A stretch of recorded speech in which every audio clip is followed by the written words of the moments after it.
Welcome back to my channel. ನಾನು ನಿಮ್ಮ ಯಾದಗಿರಿ.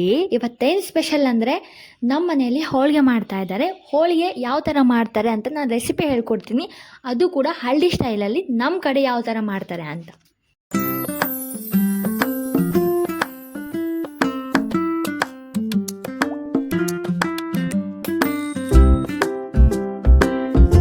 ನೀವು ನನ್ನ ಚಾನಲ್ನಲ್ಲಿ ಈ ಫಸ್ಟ್ ಟೈಮ್ ನೋಡ್ತಾ ಇದ್ರೆ ನಮ್ಮ ಚಾನಲ್ ಸಬ್ಸ್ಕ್ರೈಬ್ ಮಾಡ್ಕೊಳ್ಳೋದು ಮರಿಬೇಡಿ.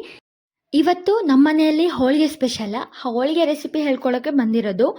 ನಾನು ಎದಕ್ಕೆ ಹೇಳ್ಕೊಡ್ತಾ ಇದ್ದೀನಿ ಅಂದರೆ, ಎಲ್ರಿಗೂ ಹೋಳಿಗೆ ಮಾಡೋಕ್ಕೆ ಬರುತ್ತೆ, ಇಲ್ಲ ಅಂತ ಹೇಳತ್ತಿಲ್ಲ. ಬಟ್ ಹಳ್ಳಿ ಕಡೆಯಲ್ಲಿ ನಮ್ಮ ಕಡೆ ಯಾವ ಥರ ಮಾಡ್ತಾರೆ ಅಂತ ಹೇಳ್ಕೊಡೋಣ ಅಂತ ಒಂದು ಪ್ರೋಸೆಸ್ ಹೇಳ್ತಾ ಇರೋದು. ಮೊದಲು ಬೇಳೆ ಅನ್ನೋದು ಚೆನ್ನಾಗಿ ಕುದಿಸ್ಬೇಕು. ಕುದಿಸಿದಾದ್ಮೇಲೆ ಅದಕ್ಕೆ ಬೆಲ್ಲ ಹಾಕಿ ಇನ್ನೊಂದು ಸತಿ ಕುದಿಸ್ಬೇಕು.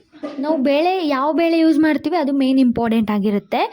ನಾನು ನೋಡಿರೋ ಪ್ರಕಾರ ಬೇಳೆ ಅನ್ನೋದು ಜಾಸ್ತಿ ಆಗಿ ಕಡಲೆಬೇಳೆ ಯೂಸ್ ಮಾಡ್ತಾರೆ. ಬಟ್ ಆ ಥರ ಅಲ್ಲ, ತೊಗರಿಬೇಳೆ ಯೂಸ್ ಮಾಡೋದ್ರಿಂದ ತುಂಬ ಟೇಸ್ಟ್ ಆಗಿರುತ್ತೆ, ಸಾಫ್ಟ್ನೆಸ್ನೂ ಇರುತ್ತೆ. ಬೇಳೆ ಹಾಗೆ ಬೆಲ್ಲ ಕುದ್ದಾದ್ಮೇಲೆ ಅದರಲ್ಲಿ ಸೋಪು, ಇಲಾಚಿ ಅನ್ನೋದು ಸೇರಿಸ್ಬೇಕು. ಇದರಿಂದ ಸ್ಮೆಲ್ ಅನ್ನೋದು ಚೆನ್ನಾಗಿರುತ್ತೆ.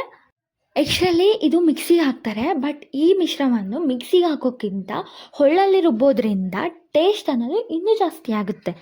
ನೋಡಿ, ಮಿಕ್ಸಿಯಲ್ಲೇ ಹಾಕೋದ್ರಿಂದ ಜಾಸ್ತಿ ಸಣ್ಣನೂ ಆಗಲ್ಲ.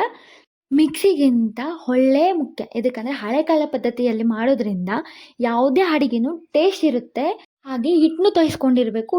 ಹಿಟ್ಟನ್ನೋದು ತುಂಬ ಸಾಫ್ಟಾಗಿರಬೇಕು, ಜಾಸ್ತಿ ಗಟ್ಟಿಯಾಗಿರ್ಬೇಕು. ಚಪಾತಿಗಿಂತ ಇನ್ನೂ ಸಾಫ್ಟ್ನೆಸ್ ಇರಬೇಕು. ಏನು ಮಾಡಬೇಕು ಅಂದರೆ, ಹಿಟ್ಟಿನೊಳಗಡೆ ಬೆಲ್ಲದ ಮಿಶ್ರಣ ಹಾಕ್ಕೊಂಡು ಚೆನ್ನಾಗಿ ರೌಂಡ್ ಶೇಪಲ್ಲಿ ಮಾಡ್ಕೊಳ್ಬೇಕು. ಇದನ್ನು ಒಂದು ಲಟ್ಟಣಿಗೆ ತೊಗೊಂಡು ಲಟಾಯಿಸಬೇಕು. ಎಲ್ಲರೂ ಯಾವ ಥರ ಮಾಡ್ತಾರೆ ಅಂತ ನನಗೆ ಐಡಿಯಾ ಇಲ್ಲ. ಒಬ್ರೊಬ್ರು ಕೈಯಿಂದನೂ ಮಾಡ್ತಾರೆ, ಬಟ್ ನಮ್ಮಮ್ಮ ಆದರೂ ಲಟ್ಟಣಿಗೆಯಿಂದ ಮಾಡ್ತಾಳೆ. ಕೆಳಗೆ ಪೇಪರ್ ಹಾಕ್ಕೋತಾಳೆ. ಅದರಿಂದ ಏನಾಗುತ್ತೆ ಅಂದರೆ ಹೋಳಿಗೆ ಅನ್ನೋದು ಮುರಿಯಲ್ಲ, ಅದು ಸ್ಟ್ರೇಟಾಗಿ ಸರಿಯಾಗಿ ಹಾಕೋಕ್ಕೆ ಹೆಂಚಿನ ಮೇಲೆ ಬರುತ್ತೆ. ಹೋಳಿಗೆ ಅನ್ನೋದು ಹೆಂಚಿನ ಮೇಲೆ ಹಾಕ್ಕೊಂಡು ಹೆಂಚಿನ ಮೇಲಿಂದ ಪೇಪರ್ ತೆಗೊಂಡು ಮತ್ತು ಇನ್ನೊಂದು ಹೋಳಿಗೆಗೆ ಸಿದ್ಧ ಮಾಡ್ಕೋತಾರೆ. ಈ ಥರ ಮಾಡೋದ್ರಿಂದ ಹೋಳಿಗೆ ಅನ್ನೋದು ಸಾಫ್ಟ್ನೆಸ್ ಬರುತ್ತೆ. ಇನ್ನೊಂದು ಟಿಪ್ ಏನಂದರೆ, ಹೋಳಿಗೆ ಮಾಡೋ ಟೈಮಿಗೆ ಹಿಟ್ಟಿನಲ್ಲಿ ಸ್ವಲ್ಪ ಉಪ್ಪು, ಸ್ವಲ್ಪ ಕಾಯಿಸಿದ ಎಣ್ಣೆ ಹಾಕೋದ್ರಿಂದ ಹೋಳಿಗೆ ಅನ್ನೋದು ಸಾಫ್ಟ್ನೆಸ್ ಇರುತ್ತೆ, ತಿಂದರೆ ಮೃದುವಾಗಿರುತ್ತೆ. ಹಾಗೆ ನಿಮ್ಮ ಕಡೆ ಹೋಳಿಗೆಗೆ ಏನಂತ ಕರೀತಾರೆ ಅಂತ ನನಗೊಂದ್ಸತಿ ಕಾಮೆಂಟ್ ಮಾಡಿ. ನಮ್ಮ ಕಡೆ ಅಂತೂ ಹೋಳಿಗೆ ಅಂತ ಕರೀತಾರೆ. ಇದು ಉತ್ತರ ಕರ್ನಾಟಕ ಸೈಡು. ನಿಮ್ಮ ಕಡೆ ಏನಂತ ಕರೀತಾರೆ ಅಂತ ನನಗೊಂದ್ಸತಿ ಕಾಮೆಂಟ್ ಮಾಡಿ. ಅದಕ್ಕೆ ನನಗೂ ಗೊತ್ತಾಗುತ್ತೆ ಏನಂತ ಕರೀತಾರೆ ಅಂತ. ಒಂದೊಂದು ತಿಂಡಿಗೆ ಒಂದೊಂದು ಹೆಸರು ಇದ್ದೇ ಇರುತ್ತೆ. ನಮ್ಮ ಕಡೆ ಅಂತೂ ಸ್ಪೆಷಲ್ ಹೆಸರುಗಳೇ ಇರ್ತವೆ. ಇನ್ನು ಈ ಥರ ರೆಸಿಪೀಸ್ ಬೇಕಂದರೆ ನಮ್ಮ ಚಾನಲ್ನ ಸಬ್ಸ್ಕ್ರೈಬ್ ಮಾಡ್ಕೊಳ್ಳೋದು ಮರಿಬೇಡಿ.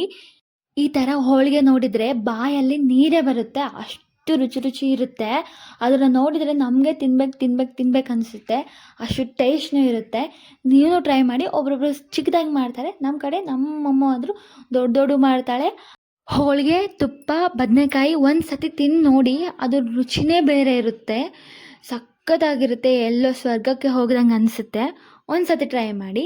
ಇನ್ನು ಇದೇ ಥರ ರೆಸಿಪೀಸ್ ಬೇಕಂದರೆ ನನಗೊಂದು ಸತಿ ಕಾಮೆಂಟ್ ಮಾಡಿ.